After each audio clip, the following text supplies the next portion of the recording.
involved. Well, you got three brains involved. Some of them are the size of a walnut. Maybe more than one are the size of the walnut. I don't know. It depends on the combination, but depends on the cowboy is what he's saying, or cowgirl. I might be depending on the cow. I don't know. You know, the cow is the walnut. I thought the horse. Both, probably. Anyways, this is short memory business. It's on to the next one. All we got's all we got. It's all we pulled up with. It's a bar, baby. Am I wrong? I mean, man, it's time to turn the page. Let's go. Build a run, build a horse. Got to build. It's just like when you start the year. I always think you're building a run with that horse that you're riding. You're building. If you're the best in February, but you don't build from there, there's people eyeballing you, and they're going to pass you.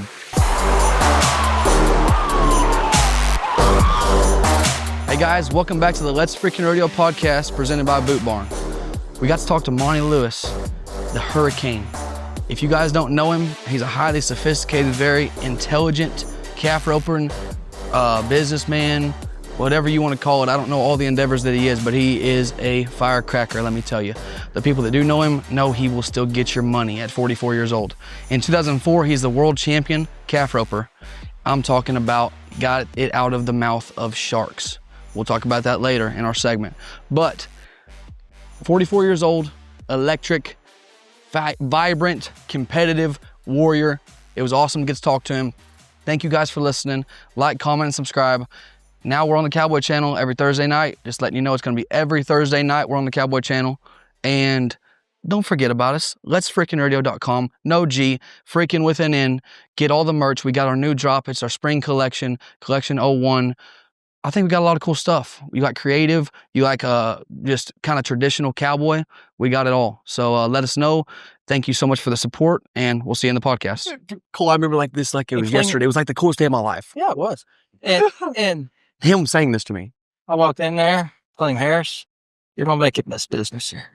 I got a bottle of crowd right here.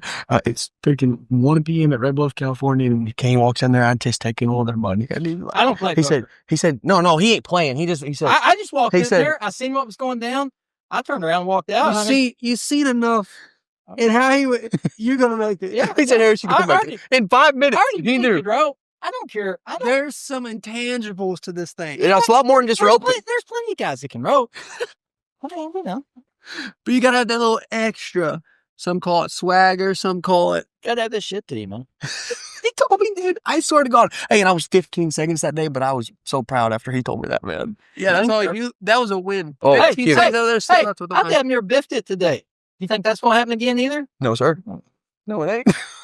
Never again. Well, I ain't saying never. Perfect. All right. So, you good to hold that?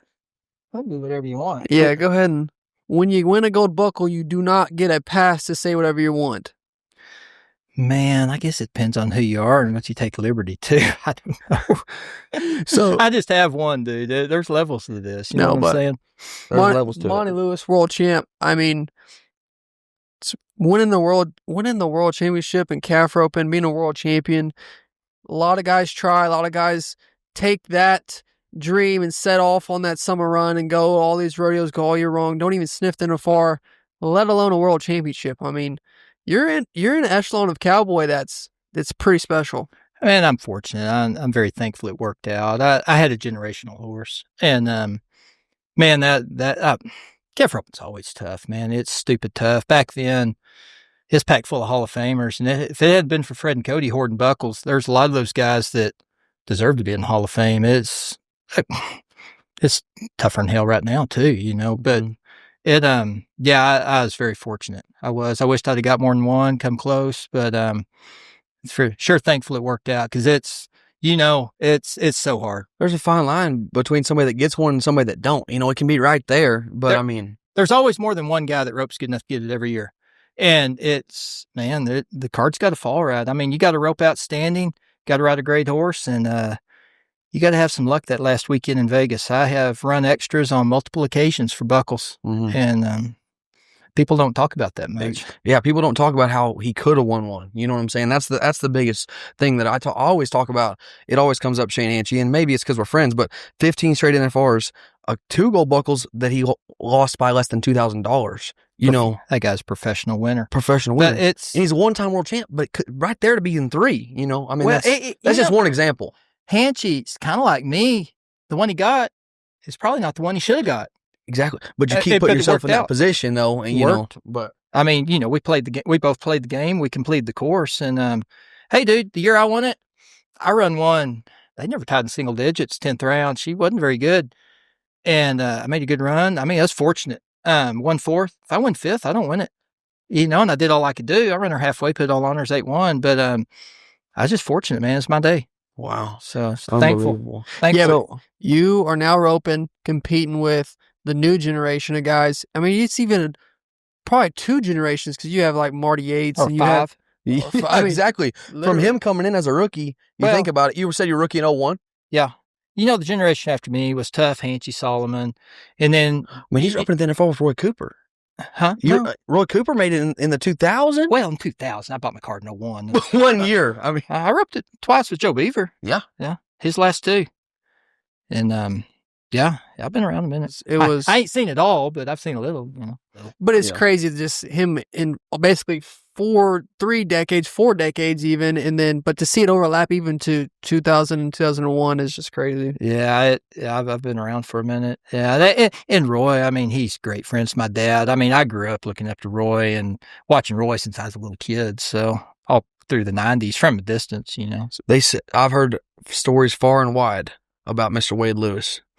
He's a legend. He's a character, man. Hardcore. I'll tell you what, I'm so fortunate to have him as my dad. I mean, he's a real one of real ones. About like I've heard about y'all's, you know.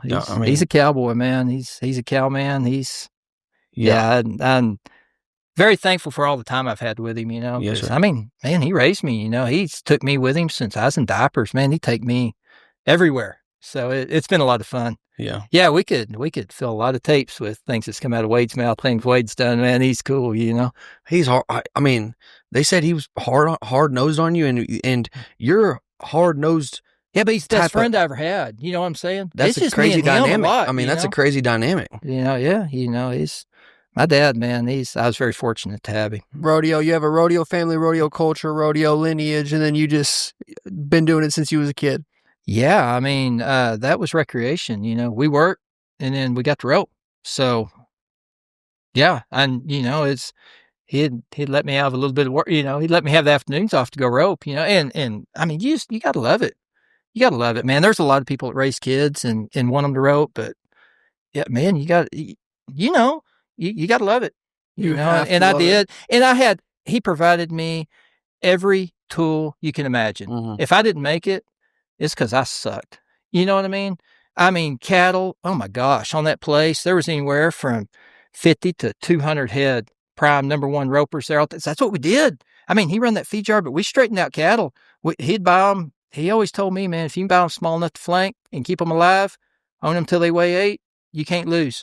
We bought them weighing $180, 200, and they were there. Man, he was swapping horses in and out, young horses. I mean, you look back and it was everything to be kind of what I do, you know, and to be successful. So I had every tool at my disposal. Like I said, I was very fortunate. And it's cool what he's saying about like Stephen Perry. He had all them head of cows and then he raised all them babies but then imagine having that setup and a young kid trying to make it in calf rope. That's literally a dream setup. And my dad roped good. My dad roped real good. It was, I mean, I wasn't around for it. He's just told me the story once. I know his rookie year, him and Phil Line, they got their card together in 69 and rodeoed together for a year and a half. My dad cut his arm real bad at the feed yard they were building. Not the one he was at, but my granddad, he built some of the first feed yards in Desmouth County, which is now more fed cattle than anywhere in America, in the world. But he ended up 18th in 69.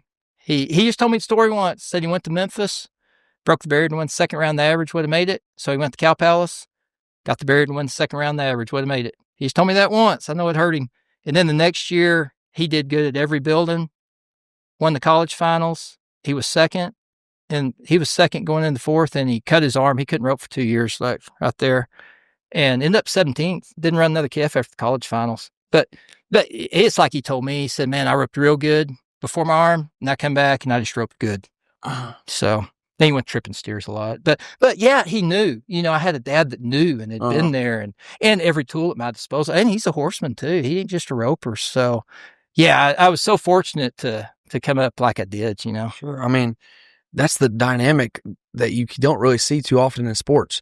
We talk about coach, the financial, everything, the finances, but that's hard. That's the blood, sweat, and tears they put into you. I mean, there's not really many sports like it, is all I'm saying, from what they have to put in, from the money, the time, the energy, and how much they care. It's all encompassing. It's why it's a lifestyle. Yeah. I know he looks young and he's all slicked off, but this dude was rodeoing in 2001. Dude, I'm 44 Sunday, cousin. That now that you say Sunday. that is true. Happy early birthday, man. Man, he's 44. He could pull off 34. Well, thank you. Now they're not the hat. I mean, well, I guess they are. It beats the alternative, but you'd like to hit pause on them. But yeah, man. Especially, I mean, being a professional athlete, being a world champion, and then seeing that kind of go into the rearview mirror. You still get to do it, go rodeo and stuff and compete and win. You still win, but going from being a world champion to seeing that kind of in the past, I don't know. It's hard. That's why we get so excited to sit down and talk to you guys and live it a little bit and talk about it, because this is stories that don't deserve to get untold. I mean, appreciate you having me. Oh, seriously. Appreciate you throwing me in with Well, them. seriously, man. I mean, it's true. I might be the only active guy you've had. So, yeah. I mean, you talk about calf ropers, yes. Yeah, I don't think First active calf roper we've had. First active calf roper we've had. That means I'm old.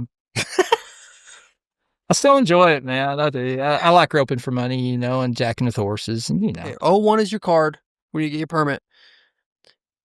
When did you know, man, I got what it takes to really compete with the best? Man, I mean, compete, there's a lot of different levels of compete. I was just telling Ty, man, that year in 01, that's year Cody won the all around. And I mean, there's just so many just Hall of Fame. I mean, my gosh, Fred and Cody if they weren't at their peak, they were right at it. And then you had Jerome and, my gosh, Herbert Theriot and Ricky Canton and Mike Johnson. And I'm just leaving names Blair out. Burke, Brent Lewis. I mean, Blair Burke. Nobody tied more fast calves than Blair Burke. Brent. Jeff Chapman. I mean, you can keep going on and on. And it was a different world. And I mean, roping calves, I know I sound like the old man on his porch, but I mean, calves weighing 30, 40 pounds more, seeing a neck rope, they're banging their heads, tying them in 7. And you just sit there on the fence and watch this like, my gosh, how am I ever going to get to where I beat these guys, And then, I mean, you know the deal. You got to love it. That's why you get up and keep wanting to bang your head on the wall. And there ain't no other explanation for it. And then that horse was green. That good horse that I ended up with, he was green the first couple years, and I didn't even know what I was dealing with. I was green, he was green, but I could win on him, and we stuck together, and it got better. And then I got done with college. I went 4 years to school and graduated in 03. And so 04 was the first time. I really didn't have no distractions like that. I could go where I wanted, and it's just, man, it's God's timing. What do you say? I had the best horse in the world, and there were some great horses, man, that it was stocked. I don't even know how many. I bet there were 6, 8, 10. I mean, top end horses, because you had to make them work. And it's a different rope, and you seen more. You ride your horse to them instead of go up. You had to. Them cattle were bigger, so horses were better, and I had the best one. And I'd rode him for several years. I knew how to ride him, and like I said, I mean, it was just meant to be. It was just you hope. I mean, when you pull up national finals first time, I'd never been in the building before we broke the calves in that night. And you hope, but you don't know till you know. And it worked out, man. I was fortunate. I was very fortunate. Hey, y'all, we're going to take a quick break from the podcast to tell you about our presenting sponsor, Boot Barn. Boot Barn's mission is to feed America, build America, and protect America. I don't know about you guys, but that's the type of company that I want to be associated with. For me, when it comes to birthdays, Christmases, it's pretty simple. Boot Barn gift card. You know why? Because everybody that I know can find something they need at Boot Barn. Might be even something you didn't know you needed. With over 450 locations nationwide from coast to coast, Boot Barn has you covered. Get you some boots, comfy shoes, pants, shirt, cap, cowboy hat, shades, whatever you want. Boot Barn will take care of you. They sponsor over 600 rodeos across the country. So I like to support the people that support what I do and love, and I hope you do too. Thank you to Boot Barn, and thank you to each and every one of you for listening. Let's get back to the podcast. I mean, I know how to execute, I know how to finish, but still, you don't know. I tell you what, them guys, Joe was old and crippled. I'm gonna tell you something. That Joe Beaver, you had to beat him. That guy, he wasn't going to give it up. Oh, he was a winner till the bitter end. You know, I mean, there's a long list of them guys. It's funny you bring him up, but he sat right down at that chair this morning, you know, and he talked about the difference. He said a little bit and he said a lot, you know. We're talking about, though, the horses, you're saying they're better than because the guys, well, I'm just saying in general. I'm saying there was more good ones. More good ones. There's always really good horses, but the conditions were set up to make a horse be better and to keep a horse better. Yeah. It's like over here today. We're taking the Bulldog and start. And from what I understand, National Finals has turned into the same start. Leave same time. It's an inverted start. You're throwing it to the end of it. Hey, baby, it's roping today. I mean, it's great. I love to rope. It's totally different event. Hell, they even called it a different name now. I mean, it's a different event than it was back then. But back then, you had to see a start, everything. You had time to pick a horse up. You had to pick a horse up, set a go up. Joe was great at it. He had a great left hand. And you had to have a horse, you know, and it's just a different time. Sometimes now it seems like the stronger horse you got, the more it's going to hurt you on good ones almost. I mean, I think a horse has to put up with more today. Right. You know, it's like you guys, y'all there to win. Y'all there to win. It's time event. It's track meet. And they got to put up with some things. So, I will say, go ahead, you go. What were you going to say? Speaking of putting up with some things, I feel like your trucks have put up with some Monty Lewis hurricane stuff. You know what? I was driving down here today, and this wind's howling. And I was telling her, my gosh, them trucks used to suck so bad. These trucks now are so nice. My gosh, just set the cruise on 80 and just cut the wind. Oh, they used to suck. You know, I know. I was by myself a lot, and man, they weren't built to stand all that. Cole, I'm telling you, and I am not exaggerating when I tell you this. My 2019, I get in with him. Oh, you missed all that. I get in. You missed the good stuff. This is 2019. You know what I'm saying? He won the world 15 years before this. Yeah. I'm a second year guy. I get a ride with him from Denver to Logandale. I remember that. I get a ride with him from Denver to Logandale. Okay. And I'm just pumped to be there. You know, have no idea what it's going to be like. Why did we even make that trip? I've been watching him. I've asked myself that many times. Yeah. Mr. Leon Vick, I like you a lot, but I ain't going back there. There is no straight road from Denver to Well, they don't have it at the same time anymore. Yeah, that's it. There ain't no good way to get there. But let's just say we was getting there. Okay. Neck pillow. Black. Oh, I've had a bad neck for 15 years. Oh, yeah. He's got his neck pillow. You're on. driving. No, sir. He's driving I'm with the neck pillow. To drive. Oh, yes. He drives with a neck pillow. Oh, dude, I've had a screwed up neck for 15 years. I don't blame you. I don't blame you. Neck pillow, black earphones, and driving this Chevy truck and rolling. We had places to be. Across this pass, I swear to God. Did you have anywhere to be? I had to get to Lodell short round and we got there 4 hours early. You're welcome. I'm looking at my GPS. I'm looking at the ETL. I'm like, I know this guy's a veteran and I'm kind of a rookie, but we're not late. I ain't gonna lie to you. When I was young, man, I'd fall asleep if I wasn't going pretty fast. I could stay up all night and romp it, you know, if I get up in it. But I'm a lot better about it now. The trucks are so good now. It's amazing. They said you had one of these things tuned up so much, you made it from Nampa to Salinas in 7.5 hours. Man, I don't know. I know one time we went from Cheyenne to Salinas in 16. Me and Boyd Brooks, got it on. And what's it, 21 usually, huh? I mean, it was 16 that day. I mean, nowadays you got them deleted and chipped, or what would you do? Oh yeah, they sucked back then. Oh yeah, I'd put a 5-inch straight on them and program them. Me and Shizawa, he had a place there at St. George. Man, they do it right. Yeah, to keep people nowadays, they'll have the Apple Maps and it says estimated time, and they're trying to whoop it. You would whoop that. You know, Hoop, he goes with me quite a bit now. Yeah, he don't care how long it was supposed to take. He said 16 hours today. That's what it did. But I tell him, I said, dude, and I started, we was driving the 6-speed, had a map laid across the console. Man, I was steering with my knee. You know, it's just busy. And I told him that's why, and we actually Y'all talked got about it made. We got it made, but we talked about it. That's why the older guys are such better storytellers, because they lived it in the present. You need a trade. On the damn phone. You need a trade. You call Procom, you call the trade line. They used to have a trade line. You get you a sheet of paper out. You were driving with your knee, and she was rolling through the trade list, and you'd write down the names of potentials. And if you didn't have their number, they'd give you your number. You was writing phone numbers down as you went. I mean, that's how it went. And of course, back to the guys you've talked to, they was calling on pay phones to the secretaries and whatnot. You know, we had it made compared to them. But right. Yeah. Now you just pull up your phone. It's on your phone. It's real simple. Yeah. Then you got Blackberries, probably. You got phones and stuff, so you're not hitting pay phones. But I mean, it's still that's a cool picture. I had a flipper. I had a razor. You had a razor? I was a razor guy too. I had my mom several was razors. Those are good ones. The reason why they went out of business, I'll swear to this, is because they were made too good. They never break. They only sell you one for 10 years. Mine broke. Because you broke it after. You've been known to break some rope cans and some stuff, huh? Well, I mean, I never liked to lose.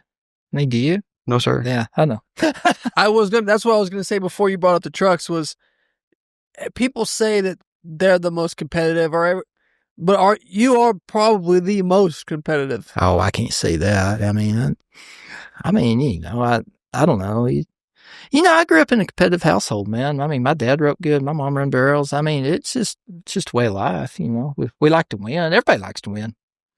It's just, yeah. Y'all grew up the same. I mean, yeah. I know your dad. I've never even met him. I know he didn't cut y'all no slack. Yeah, no. You know? I'm thankful for it every day. Oh, me and you both. You know who's awesome. Competitive is Joel Braden. Joel Braden is, I remember being. That boy wouldn't have stepped up the way he has if he wasn't. It's true. It's true. A lesser competitor would have went that way after, you know, his rookie year and stuff. In my opinion, you know, you fall off at Houston. That happens to you your rookie year. You get beat out for the rookie. I didn't expect that. I don't know him I know you. I don't know him very well, but absolutely. Yeah, I mean it's yeah. I mean it was amazing to see. I was impressed. Was impressed. I don't say that all the time, and you know that. No, I was sure. impressed. I was impressed. I didn't know how it was going to go. The dude. Nobody does. Nobody knows that about anything. You know. Yeah. I mean, I know you didn't make it your first year, and I mean, you're at a crossroads. Yep. Hey, the year before I made it, I was at a crossroads. I had as bad a year that year as I did a good year the next year. You know, I mean, you're at that Y on the road. You know, you just hope you take the right one. They said you'd run 40, 50 calves a day. Sometimes more, but yeah. Tie down full blast, full contact, just run them. It's like Shazam called them D1 athletes. I mean, they 230, 240 number ones and run them. Get it? I mean, how's she gonna figure it out? I know you did. That's it. You know, and that's what I love about this event. You can't buy it. You cannot buy the calf roping. You can't do it. There's been very few guys come from any money that amounted to anything, and most of those underachieved. It's the closest thing to it, and I've never done it, but I would think it's like boxing. It's you got to earn it. There's no other way to figure it out. You can't buy the horse. If you can't do it, and you go buy the best horse, you're gonna fall off and be in a neck brace. Mm-hmm. You know, you can't buy it. You can't. It's earned. And every one of those guys that went in here, whether you like them or not, you got to respect them. It's earned. Everybody. You, me, everybody. That's what I was saying about you had to have it. I think Ty's had it because to get anyone who gets to the NFR level, you got to be a little bit psycho. And that's why I said Joel Braden, because me and Braden are a lot closer. We grew up a lot more than me and him, and later in life we've gotten close. But I know I've seen it, glimpses of it, but Braden up close, when you lose and it wells up inside of you, and it's just like, I will, you know, there's a funny quote, it's like, I will die before I lose again. You know what I'm saying? It's like, it's something you really can't coach. You know, and I don't know the exact quote, but like Andre Agassi, you probably never even heard of him. He was number one back in the 80s. He went all the way to the bottom, come all the way back to number one, playing tennis. Mm-hmm. He was a star back 80s, 90s. And they asked him, you know, what the difference was. And it's not the exact quote, but he said, man, when you're on that level, that top level, it's got to be important even when it's not. You know, if it's not in the front of your mind, it's in the back of your mind at all times. So you know that. You've been in that groove. Everybody has. For sure. Know? Yeah, it's got to be important. It's got to be a priority. That's what's crazy. I don't know. What's the mental thing been like for you? I've never really talked to you about it, but if it's all in your mind all the time and it's not positive, it's way more detrimental, I think, than not thinking about it all the time. I mean, what's it like for you? I'm a pretty confident person, so I'm sure you're probably aware of that. So I don't hide it very well, but I don't know. I've I've never dwelt on the negative, I guess. Positive on it. The only way I know. That was just natural. I mean. The only way I know, if it don't go right, well, let's fix it. Let's fix it. Yeah. It's like today, man. That's goodness. You got to flush that and go on. Fix it. Yeah. You know, I don't sit here and think, man, I suck. What am I going to do? No, fix it. I ride a lot of young horses now. You know that. And it's the same thing. They make a mistake. You lay that foundation when you make them, but they make a mistake. Well, let's fix it. Yeah. You know, and I think that's, I mean, all I know is me, but I think that's what successful people do. If it ain't right, you fix it. Mm-hmm. Am I wrong? I mean, no, you're right. 100%. I mean, but I do with you. When I see you, when you have a run that doesn't go like you want it to go, you are very visual with your frustration, more than most guys. I don't like to lose. I know, but that seems what he's talking about. That says the confidence versus the negative self-talk. As a fan, I watch you a lot. I see you in the stand. I'm in the stands and I see you going. It seems like negative self-talk from the outside. Well, I don't know. I mean, you know, I don't like to lose, but fix it. You know what I mean? It don't take me long. Of course, I'm old and I've been around a long time. It's never took me a whole long time to get over bad. Because, hey, dude, they're loading another one tomorrow. What's that one going to be? Yeah. Pretty juicy. Yeah. The longer you dwell on the past, when good or bad, I mean, if you blast one and you dwell on that and think you're great, it's going to be detrimental. You screw up in the past and you dwell on it, it's going to be detrimental. Hey, dude, this is short memory business. It's on to the next one. All we got's all we got. It's all we pulled up with. It's a bar, baby. Am I wrong? Yeah. I mean, man, it's time to turn the page. Let's go. I don't know what that looks like or whatnot, but yeah, it don't take me long to turn the page. You got to go on. Keep stepping. I love it. Don't let yesterday negatively influence tomorrow. You know? Yeah. Build. You got to build. Build a run. Build a horse. Got to build.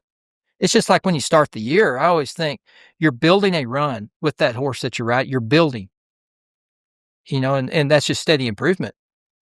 You'd like to be the best at any point, but I mean, if you're the best in February, but you don't build from there, somebody, there's people eyeballing you and they're going to pass you. You got to build. And you see it happen a lot. What is the guys that kick their ass in the winter and can't make it, can't finish, can't make it in the summer? I mean, do you see something with that? Is it mental? Is it physical? Is it financial? I'm just curious what your thought is on it. Never really thought about it. I've just kind of always thought about myself, I guess, try to be successful. I've had a few good winters and then be hanging on the end of the summer, and it was always horses, you know, kind of run low on horses. It's this business. I don't care what anybody says, these buildings, whatnot. It revolves around the 2-unders in the summer. It's won and lost on those. And I think if you rope good enough to win in the buildings, you rope good enough to win anywhere. I think it comes down to horses. This business is driven by horses. I don't care what anybody says. How many guys can really rope and beat you? 50, 60? I mean, there's the pool. Everybody's flawed. There's tiers to this, but there's a number of guys that can beat you any given day. There's a number of guys that if you put them on the right horse, they're pretty saucy day in, day out, you know? So it's a horse-driven business. I wish I was in the horse training business. You make a lot of money nowadays. I invest a lot, man. You know, that's what I was talking. I was talking to Haven. Now that you say that, he said by the time he puts all that feed, all that work, all them hours into him, it comes out to be close to the same as what you would buy him for. Hey, dude, I got 3 what I consider good horses, real good. I can't afford to sell them. I'd be behind the money. You know what I mean? What are you gonna do? I mean, finals. What's that new contract? 50 a night or something? That's what they say. I mean, my gosh, you know, what you put into them horses to make them, oh my gosh, you know, but just the time that it takes, you want to figure that up, the hours that it takes to make like my dad's always told me, your time is worth nothing making a horse. It's worth nothing. You know, if you calculate it out. It better be worth nothing or you're not putting enough time in and making a very good horse. It's a process. Yeah, it takes a lot longer to make them than it does to use them up. So you are, Ty was telling me how you have degrees in business. Finance. How has, I don't want to make a broad stereotype, but it doesn't seem like that is the standard in PRCA Cowboys. So there's probably more guys got a degree. You think so? In finance? Oh, no. I mean, it's not nuclear science. I mean, it's tough. I mean, I don't know. I've never used it. I'd probably stayed in school 2 or 3 years longer than I should have. But, it's one of the deals. School was pretty easy for me. And I mean, I'm big into when you start something, you need to finish it. I mean, same thing rodeo. I mean, if you're going to start it, you need to finish it. So I finished. How are you a numbers crunching guy in terms of what rodeo you're getting to and standings and stuff like that? He's being way too humble, first off. Nah, not so much. Dude, I do not believe in looking at the standings. I don't. Really? I mean, what goes into winning? How do you win? First off, you hammer the barrier, establish separation, reach pick, knock them on their side, and finish. There's no numbers involved in that. You know what I mean? That is true when you put it that way. I don't know. That is true. That's unbelievable. If you ride a good horse and execute, the winning usually follows, right? That's crazy because I've been around you enough to know that you're sharp with numbers. Well, I can add subtract a little bit. I'm just telling you, he's full of shit. He's full of crap. So, I mean, the salaries in different sports and the things that you follow and you have interest outside the arena, but this isn't an intelligence test. No. I mean, some of the greatest ever might not win your local spelling bee. I mean, I'm not talking down on them. I'm just saying it's not an intelligence test. It's a roping contest. Outside of the arena, you put in the work and you fight and grit and grind for a $3,200 round check.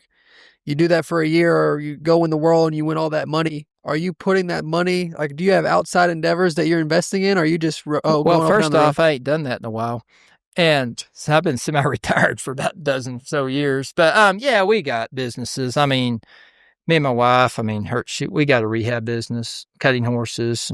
She stays real busy. We started that in 2014. I mean, we got the ranch. We got stuff going everywhere, horses.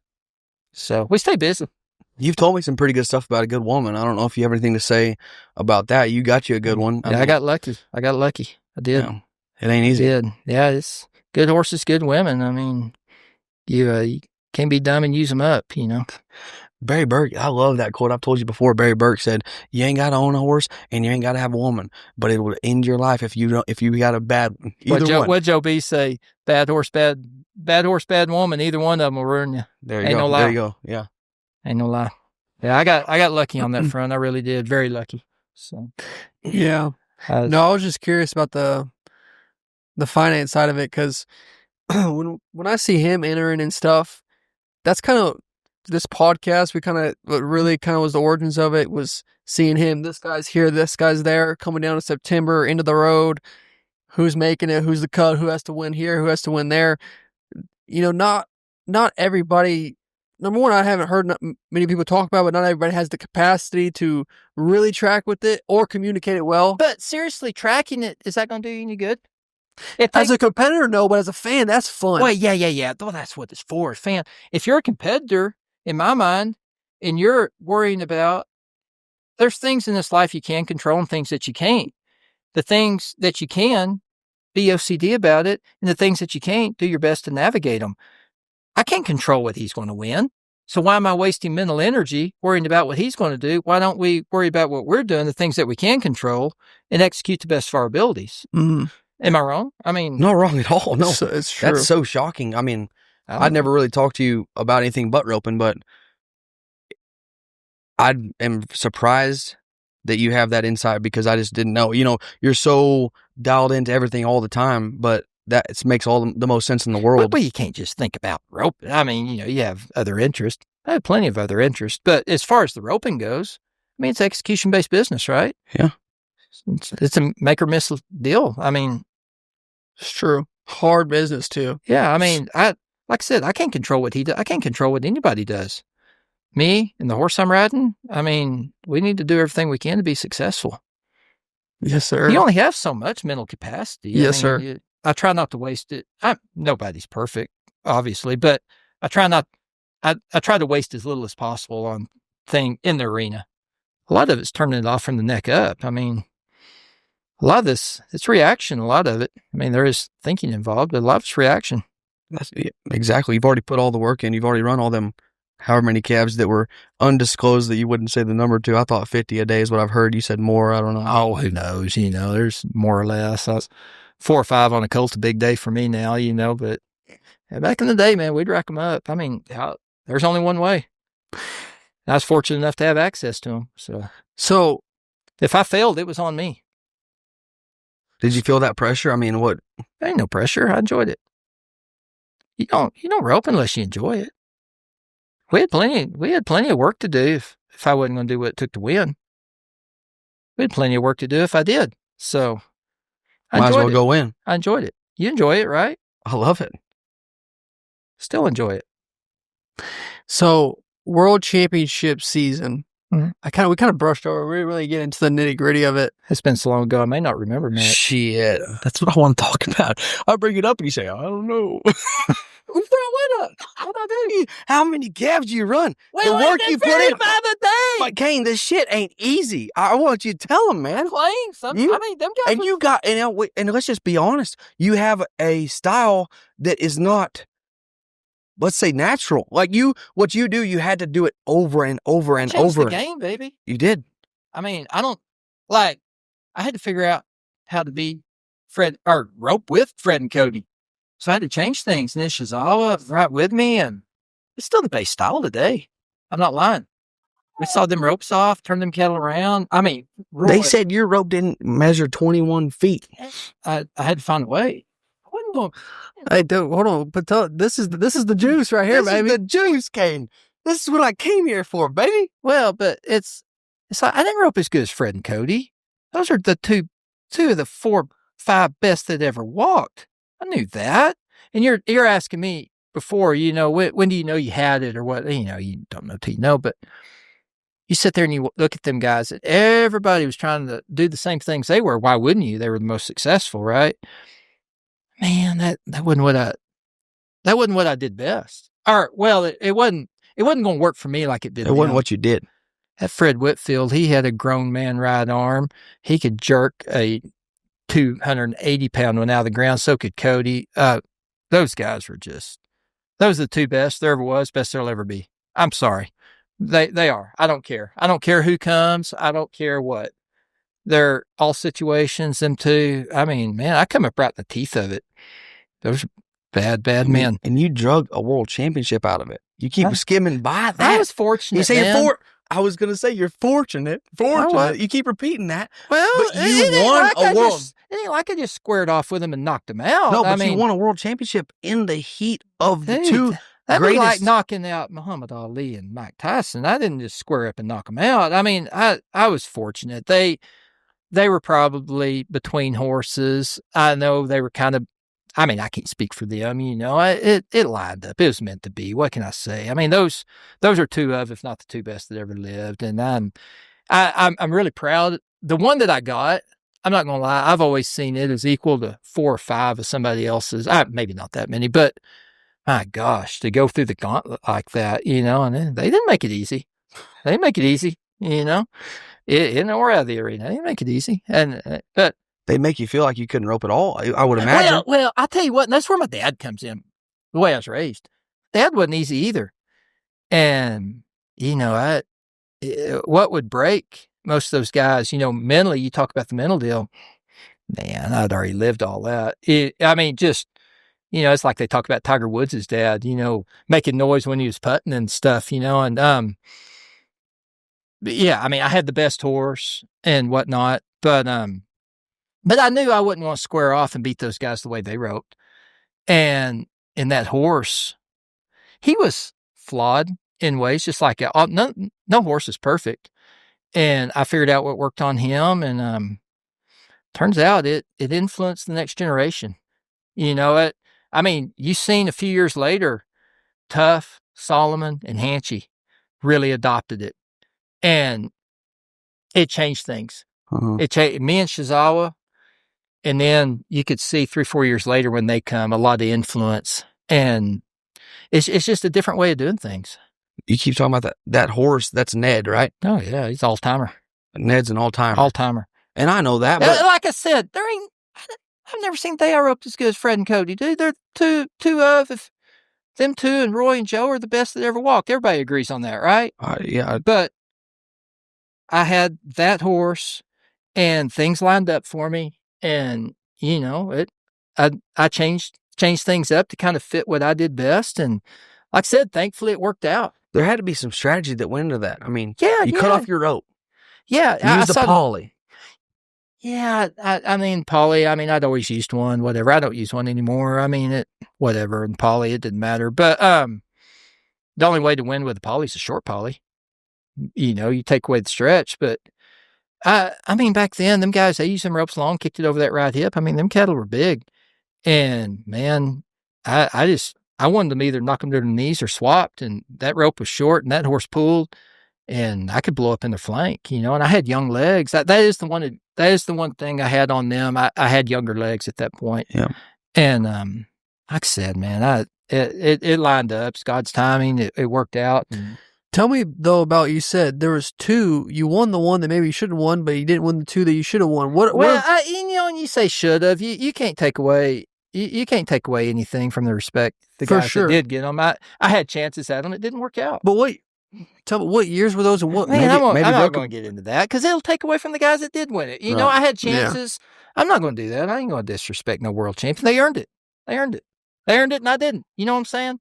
I'm just saying. I respect that. I felt like I had probably better chances at them than the one I got, and it worked out. It worked out that year. You know what I'm saying? Yeah. It worked out for me. It didn't work out for some other guys. And wow. I was fortunate. They said I was fortunate. That's seventh time. Well, hey, what else do you say, Exactly. It's got to work out, dude. It's got a lot of uncontrollable things that have to take place. Every world champion, you can go back and you can see things outside of their control that went in their favor. Yeah. Mm-hmm. It's true. Right. But the things that were in your control, when were you nodding that head? What do you mean? 2004. Anaphora. Who's in front of you? I know you remember. Oh, Trevor. Were you nodding slow? Were you nodding fast? What was your game plan? Was there a strategy? I didn't know. That horse didn't score. He sucked in the box. Ned sucked in the box. My dad bought that horse when he was 6. Gave $4,000 for him from John Moreland over Delk City. And John told me years later, he said, truth be known, I'd have took less. That horse, Doug Clark had him for a while. Marty Miller had him for a while. Roger Davis was showing him. Roger made the finals multiple times in the 80s. That horse, nobody could get it to click. That horse hard-headed. And the longer you sit in that corner, the worse it was. So, man, there ain't no horse without flaws. And it was such a different time. It was all about, I thought the main focus to win was having cattle right back on their side when you touch them, because those cattle were big. It wasn't such an emphasis on just blasting the start as it is now. Now, Fred and Cody, they were two, and Joe, they were some of the scornest people that ever lived. But honestly, you got out too good and used some rope out in front of you, sometimes it could be a detriment because them cattle, it was just different. And I wasn't focused on blasting the start. I was focused on setting the go up. I wasn't as big as them guys. I wasn't as strong. I was one of the smaller guys back then, believe it or not. I was focused on setting the go up to where I could have those cattle right back on their side when I touched them. That was, today, everybody has them on their side and they touch them. It's different roping. But back then, that was the kicker. Oh. That was the kicker. And that's where, that horse, big punch, big pull. So, yeah, the longer you sit in there, the worse it got. So, hit the corner, get out of there. So, hey, I told you, man, it's not an intelligence test. It's not really a thinking thing. It's got to execute. Yeah, that's crazy. So, it's funny because you're so smart. You're like, I don't know about that. You're like so smart that you know how to tell a story. He just, you know how to tell a story. Sucker, look at him. Because you're like, yeah, no. Winners win. That's how you take the guys from the 70s, way before I was kicking. The elite, you give them time to adjust. They'd You think they wouldn't win? Exactly. It's circumstances. That's why there's no comparison, in my opinion. It's environment. It's environment. The best win. And it's like I said, it comes down to horses and execution. How old were you when you got the name Hurricane? Yeah, I was in college. Who gave it to you? I'm trying to think.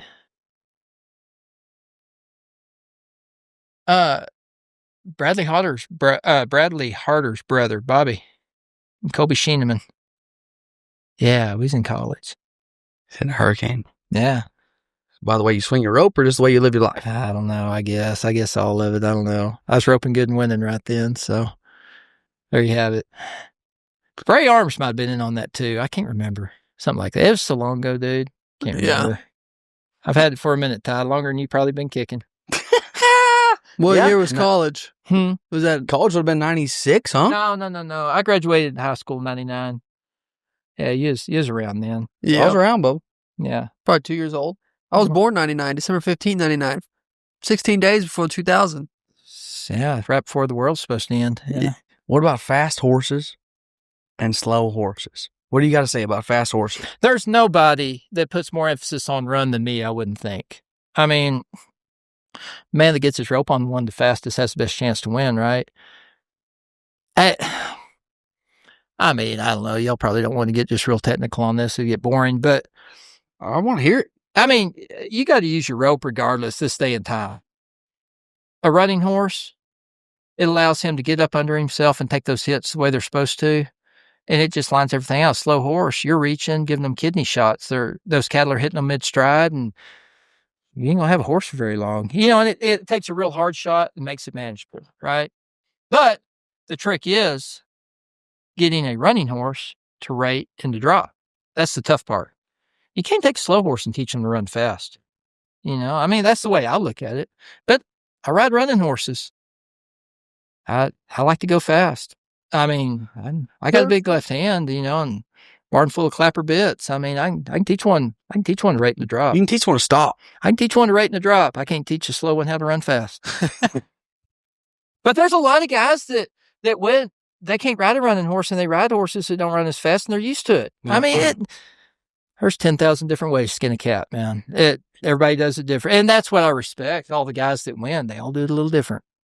It's the crazy part about our sport. I mean, that's what I'm. There's so many variables. Oh, I mean, you kidding me? Like, let's say golf. You're dodging landmines at all times. Oh, buddy. I mean, you're golfing. You got a ball and a club. Tennis, whatever it is. The singular sports that there is, there's nothing like ours with the animals involved, the variables that are involved. Well, you got three brains involved. Some of them are the size of a walnut. Maybe more than one are the size of the walnut. I don't know. It depends on the combination, but... Depends on the cowboy is what he's saying. Or cowgirl. I might be depending on the cow. I don't know. You know the cow is the walnut. I thought the horse. Hopefully, both, probably. Anyways. You know, and I mean, dude, you take all the great ropers, not from this time, but from all times. They all do it a little different. Yeah. And it's a great artistic expression to me. It's awesome. Like I said, you can't buy this, and it is. Everybody puts their own spin on it. Just like what I was talking about when I finally broke through. You know, I put my own spin on it, and thankfully it worked out for me. You know? I'll tell you, we've talked a lot on this podcast, and the most of it we talked about is calf roping because he's a calf roper. Mm-hmm. I have never heard someone say artistic expression. Is it not? And I tell you what, I think that's my favorite way to describe it. I mean, me and you're built different. We do things different, but it's effective. Dude, I'm a videographer. My favorite thing, that slack, slow motion. It's dude. It's art, poetry in motion, baby. It's a skill. It can be if it goes right. Or it's a disaster. Yeah. What did Cody said? He goes, "This is your dream. This is your kid's dream." Well, it's going to be a nightmare really quick before you know it. No, I mean, it's just, you know, you got to battle it out. So I'm saying, and he said it earlier. He goes, "I loved it. That's why I did it." Well, everybody that you know their name in this business, they loved it. Exactly. Why else would you do it? Exactly. But if you had anything to tell a kid, what would you say? They gotta love it. It's like people always ask me about a horse. I mean, what's the most important thing about a horse? Dude, they gotta like it. If they don't like this, they ain't going to do it very long, and they're not going to do it to a very high level. You got to put it to where they like it. And it's the same thing about us. If somebody don't love it, anything, I mean, basketball, rope, anything. If they're going to get good enough and they're going to put that time in, they're going to think about it. They're sitting there eating dinner and they're thinking about it. They're sleeping, they're thinking about it. It's got to come from right there, right? Mr. Lewis, though, there's a lot of kids out there that they like it. They like going out there, jacking around. They'll go out there, rope with their buddies. Like holding their slack. Yeah, but do you like it when it's hard? Ooh. You like it when it's hard. It's like I was telling y'all, I mean, all them all-time greats, and I cracked, and I'm sitting there on the fence, I'm watching, I'm like, my gosh, how am I ever going to figure out how to get by these guys, man? Yeah. You like it then. You like it when you're getting your teeth kicked in, when you're just falling down them standings. You cannot write the PRCA a check and get it back. When you have to win, do you like it? Do you still want it? You want to go home? That's the deal. That's different. It is different. That's different. Everybody goes through it. You've been there multiple times. We've all been there multiple times. 100%. I can speak for you. What was your coming to Jesus moment in terms of that? You're out on the road and you're like, you already talked about the time period of when it was, but was there a moment you remember? You're like, had those certain memories. I've told him I got a moment. I was just curious if you have one. What's the moment? Of what? If you had one. Of what? Whenever I thought, or whenever you thought, this ain't working. Boy, that year before I made them, man, it was awful. I'll tell you what, Brandon Dukenbauer, we was rolling around together. Good friend of mine. He roped really good. He was about the same age, and he's from Colorado. Dude, I think he had 1,501 when we got to Reno. He wins Reno, gets on a tear. He's in the top 15 by the end of July. And I think I got 2 checks all month. I could not write the PRCA a check and get it back. Couldn't do it. I was riding that horse, Ned. It was everything I do just blow up in my face. I was like, oh my gosh. And that's when I went home and I went to some amateurs and it still just felt horrible. And I don't know, man. Sawed them ropes off one day. All of a sudden it just clicked with that horse. I went from that to winning. I think I got a check everywhere I went from the 1st of August until Ellensburg. They weren't big checks. But I mean, I was up there, Caldwell, Canby, Moses, Lawton. I mean, all that. But I made it back at Ellensburg. I just didn't win anything. Bremerton, Kennewick, I was getting little checks. So finally, I was completing the course. It's moral victories at times. And then finally we got a little something positive building, and you build. You know what I say? You build. Run the run, you build. I mean, at least I wasn't just, every time I come out of the arena, it's just a mortal disaster. I had something small to build on. But that's what you're talking about. You just said it, and I didn't even realize that's part of the story. You're going home. Sawing off your ropes was we're desperation. Mm-hmm. Yeah. Well, that's nobody was doing that. Hey, cousin, there's a fine line between breakdown and breakthrough. So you're not roping. It don't matter what you're doing. There's a fine line. I told Cole, I said, whenever he says cousin, we're doing good. We're here. Don't you ever forget that. There's a fine line right there between breakdown and breakthrough. Yeah. Yeah. Truth. Desperation. You go back home. It's deadlines make deals, baby. Those are 2 good ones in a row. Baby. I'm telling you, man. Man, you don't figure stuff out when it's easy. I mean, those are the deals that determine the people that it works, and you have to have external. I mean, you have to, just like I had that horse and the family, everything behind me. But yeah, you come to that fork in the road. You hope you take the right way. Everybody does. Some do, some. I mean, it just happenstance a lot, but fork in the road. Deion Sanders, he has a quote that I love. He's like, he has a lot of quotes. But big talker. He says, big doer. Talking about uncontrollable stuff. Preparation meets opportunity. So many opportunities uncontrollable, but that preparation, you could be not prepared, and that opportunity comes. you flop. Or you're working hard, the opportunity comes. It's not one or the other. It's a both. When your silver lining moment comes, are you going to be ready to pounce on it, or have you squandered your opportunity with lack of work ethic? Yeah, you got to do the background. You got to do that stuff when nobody's looking. And you new generation, y'all are so sharing. It's awesome. Y'all are good people. You know, I call you up. Hey, dude, what about this skit? Man, next thing I know, I got a video. Back then, that was guarded information. You know, it's funny like that. But yeah, things are different. Kind of ties into the match open deal, like we've been talking about. You know, I mean, about the atmosphere of rodeo and of match opens and everything was just like, I ain't helping him win. Why the hell would I do that? You know, it was, man. Yeah. Winning was a priority. It still is, but yeah. The people now, you know, maybe that's why I still rope quite a bit, man. You guys are fun. Y'all are good people. I enjoy the people. And I mean, there was good people back then too, but it was different. Things were different. You picked a small circle, or did you have a few people? Did you have none? Did you have a lot? What was Monty Lewis Hurricane? Come on, baby. How did you get by, baby? You know me. Very small circle, very limited. Always been. Always been. Just talk to your dad? Oh, yeah. My dad, my mom, me and my mom have always been super duper tight. Of course, me and Jess, we've been together 15 years, you know. I keep a tight circle. You and Matt, in terms of the rodeo guys, you and Matt were real tight. Yeah, we still are, yeah. I mean, I'm horrible on the telephone, but yeah. Yeah, that's one of my best friends, man. Appreciate you coming on the podcast.